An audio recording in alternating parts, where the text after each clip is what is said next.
Nagsalita patungkol sa usaping cheating, umani ngayon ang samot-saring reaksyon at opinyon mula sa ilang netizen ang mga naging saloobin ng prominenteng aktres na si Bea Alonzo. Ito ay nang sagutin niya ang katanungan tungkol sa third party o pangangabit. Agad nagtrending sa social media ang pagsalang nito sa one-on-one interview sa programa ng veteran talk show host na si Boy Abunda. Bilang soon-to-be husband niya ang aktor na si Dominic Roque, inamin ng aktres sa Fast Talk with Boy Abunda na excited na silang magsimula ng sariling pamilya. Naitanong naman kay Bea ang related sa pangyayari sa kanyang karakter sa primetime teleserye na Love Before Sunrise. May ilan mang hindi agree sa naging pahayag ng aktres pero hinangaan naman ng nakararami ang naging mindset nito. Ayon sa katanungan ni Tito Boy, bilang isang tao, hypothetical, kapag may pumasok sa inyong relasyon ni Dom, halimbawa, ano ang gagawin mo? Panimulang sagot ni Bea, kasi na-realize ko through the years na parang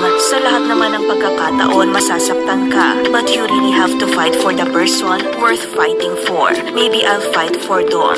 Dagdag na tanong ng batikang host, ikaw ba yung tipong manunugod? Pagtatapat ni Bea, hindi Tito Boy. Siguro si Dom ang aawayin ko, hindi siya. Hindi talaga ako nang-aaway ever ng babae. Ang rason nito ay dahil daw sa aral na natutunan niya sa kanyang ina. Pagpapatuloy ni Bea, kasi paulit-ulit sinasabi sa akin ng nanay ko ever since bata ako, you can never seduce a happy husband. If he's happy, he can never be seduced unless may sakit na nga siya. May mga lalaki din naman ganun na poligamo.